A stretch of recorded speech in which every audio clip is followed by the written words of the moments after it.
seu próprio progresso para essa compreensão.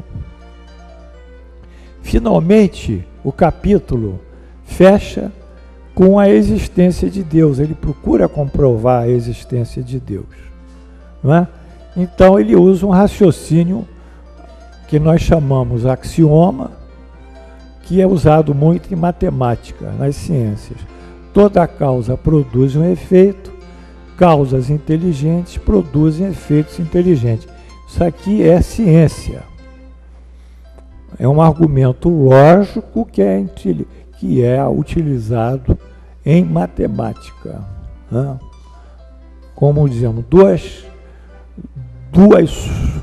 dois números cujas somas são as mesmas, são iguais entre si. Isso é um raciocínio. Se eu digo que 2 mais 2 são 4 e 1 mais 3 são 4, eu posso dizer que 2 mais 2 é igual a 1 mais 3. Confere isso? Então são iguais entre si. Duas quantidades que apresentam a mesma soma são iguais entre si. Então isso é um raciocínio e ninguém vai dizer que não. Então o Espiritismo, ele mostra por esse raciocínio causa e efeito, que é o causalismo lá em cima, na definição de Deus, que a natureza, o universo e todas as coisas são efeitos da existência de Deus. Até o Espírito usa um argumento dizendo que pela qualidade da obra que se conhece quem a construiu. Não é possível existir um relógio sem um relojoeiro. E não é possível existir um universo, uma criação, sem um Criador. Portanto, eis aí a síntese do capítulo 1 de Deus. Nós ficamos muito confortáveis com isso. Não temos a pretensão de definir Deus, mas entendemos que a proposição desse capítulo foi nos conduzir a uma situação de evolução e de perfectibilidade. E entendemos também que o Espiritismo veio para inserir esse conceito de perfeição e de evolução moral espiritual como a sua proposta maior. Coisa que realmente isso não é o objetivo de muitos professores espíritas, de muitos cursos, de muitos centros, de muitos simpósios, de muitos fóruns, de muitas jornadas, em que se faz palestras imensas sobre assuntos imensos, mas não se toca no centro nervoso, no centro de massa do Espiritismo, que é a moral e essa moral evolutiva. Mas o Espiritismo não deixa de sair disso, porque ele diz, fora da caridade não há salvação. A caridade, que é um ato de amor, é um sentido também que vai nos dando um caminho dessa perfeição. Mas quais são as aplicações de tudo isso que nós estudamos?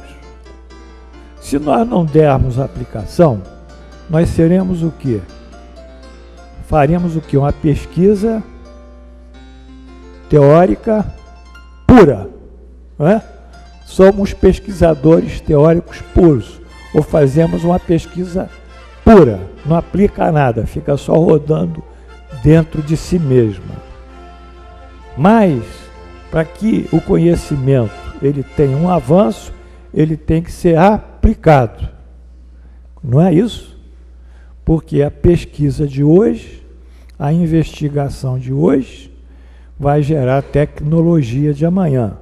A investigação física é que vai gerou o avião, gerou uma série de aparelhos que são hoje utilizados por nós, até um forninho de ondas de aquecimento, não é?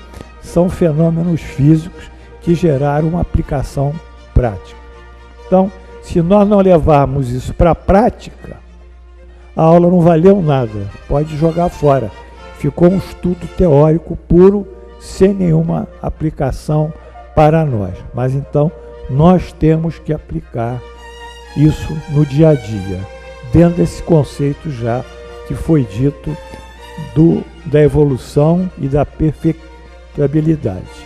Então vamos dizer, primeiro, a crença monoteísta associada à inteligência suprema, Deus é a inteligência suprema e a causa primária de todas as coisas, não é isso?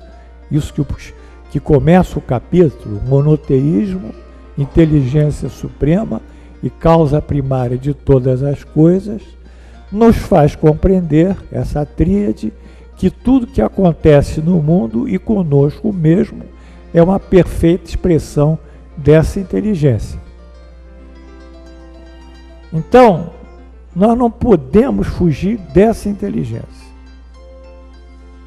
E dizer que Deus está longe de nós é negar a causalidade, a criação dele, de tudo que existe, tudo que se manifesta, de todos os mundos, todas as galáxias. Então Deus não está distante de nós. Nós somos expressão dessa inteligência, porque nós fomos criados por essa inteligência. Então não adianta nós fugirmos da nossa própria natureza essencial, que é que somos criaturas e criados por Deus. Então esse é o primeiro conceito que nós temos que ter na vida prática. Ou seja, nós somos dotados também dessa inteligência, embora não suprema, mas de uma inteligência que foi legada a nós. Inteligência perfeita de Deus e por isso mesmo completa em si mesma, possuindo infinitamente todas as qualidades da perfeição. Então, essa inteligência divina, ela possui a infinito, porque nós não sabemos, não é, medir isso, todas as qualidades da perfeição.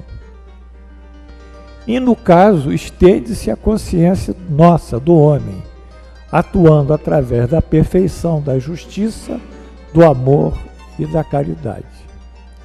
Ou seja, essa inteligência imanente em nós é ativada muitas vezes pelos espíritos superiores, e o sentimento de Deus é ativar essa inteligência, porque é ela que vai nos dar a perfeição.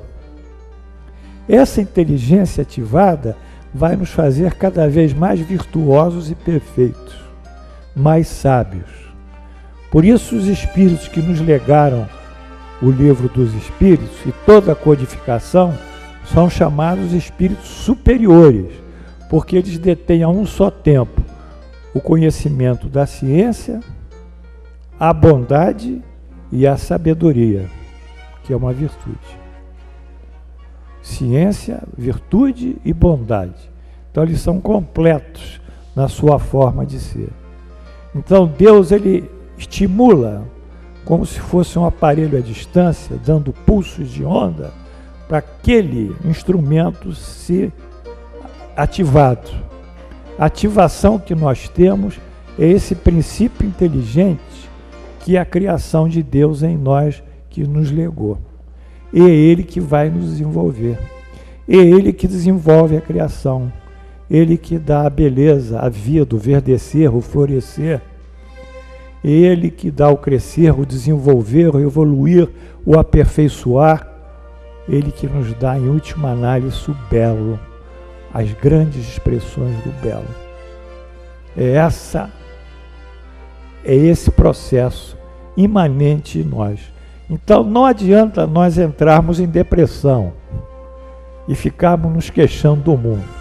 Quem está em depressão tem que sair de casa de manhã rapidamente da cama. Ficar na cama, ninguém deve ficar, só para dormir suas 6, 7 horas e tá bom. Ficou na cama de manhã, aquela coisa de já tomar café e voltar para a cama e dormir até meio-dia não faz bem. Sai da cama, bota uma roupa, vai andar, sai de casa, vai andar, mas não fique em casa. E se tiver uma depressão mais forte, procura um colega psiquiatra, que ele vai dar um antidepressivo. Mas nós temos essa força em nós, essa inteligência que vai nos fortalecer e vai nos tirar de qualquer quadro psicológico negativo. E no caso, como dissemos, essa inteligência está atuando em nós para que gerar cada vez maior perfeição em nós próprios. A justiça, o amor e a caridade. Ora, se Deus é justo, aí vem a aplicação. A aplicação está aqui.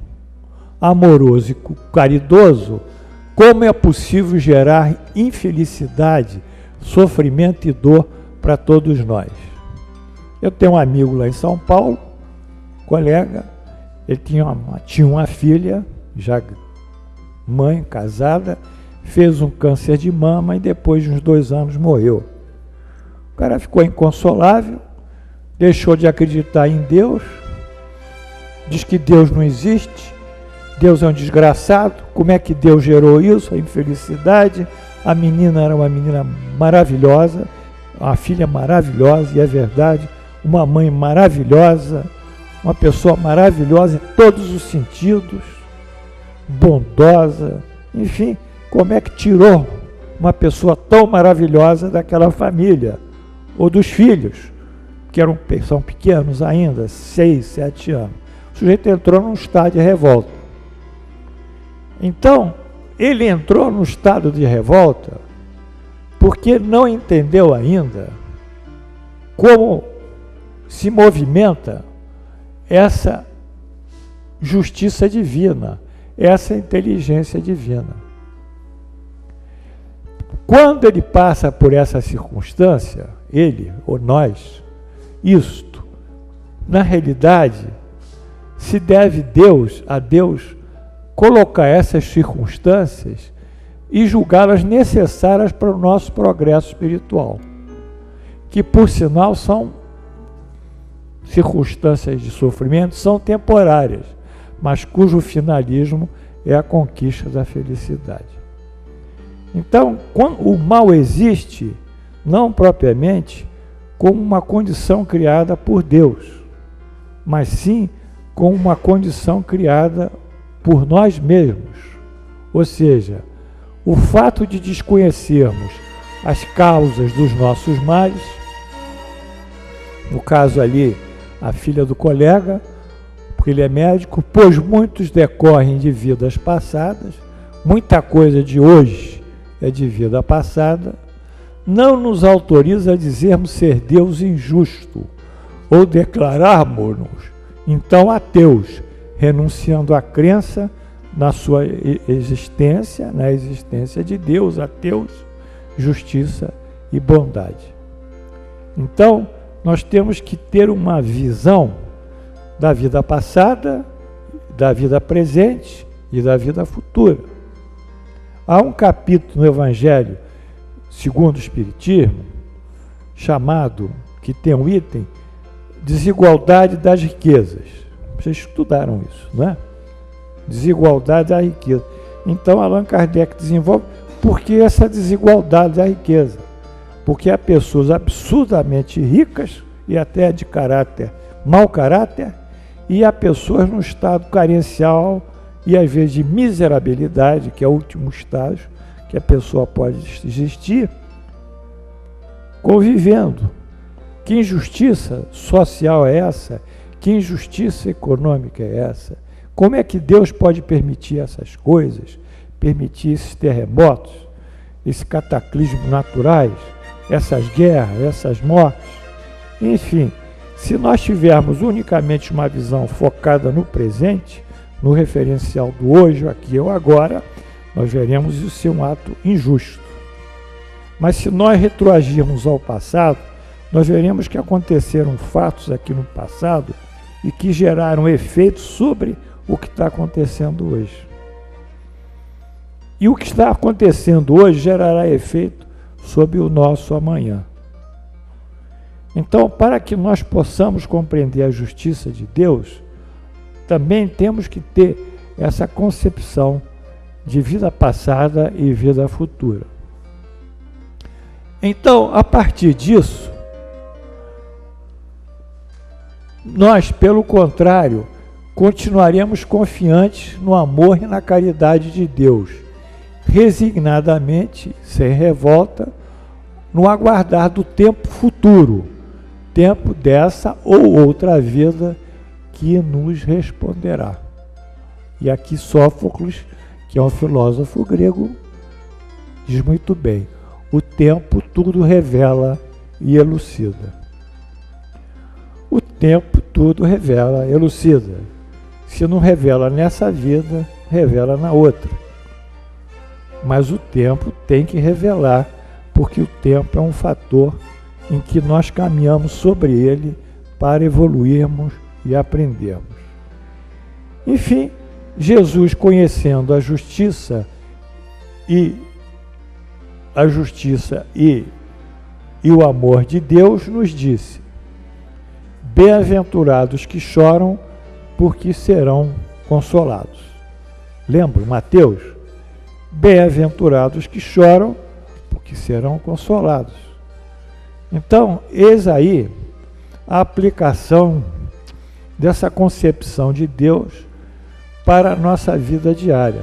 Nós temos que buscar a perfeição e temos Deus como soberanamente justo, bom, misericordioso e cheio de amor e caridade.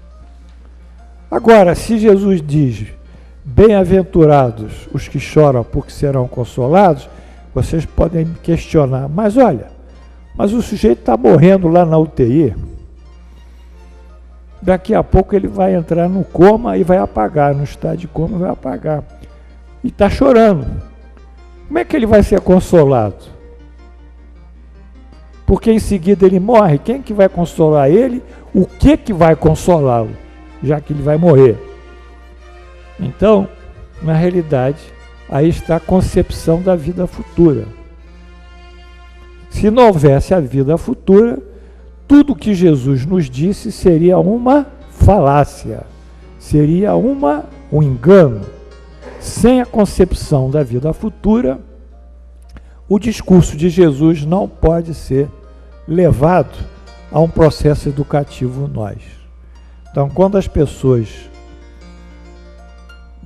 levam essas coisas só para a vida presente, eles são aqueles que estão prometendo: olha, se você seguir a minha religião, você vai ficar rico, os males vão desaparecer, as situações suas vão mudar, tudo vai ser uma beleza, eu agora sou seguidor de Jesus, e vai por ali no discurso padrão, estereotipado.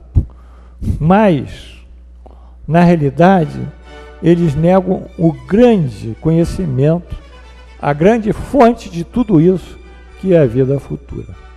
Então, Deus é justo, sim, é bom, mas para compreendermos a justiça, a bondade e o amor de Deus, aqui se alinhar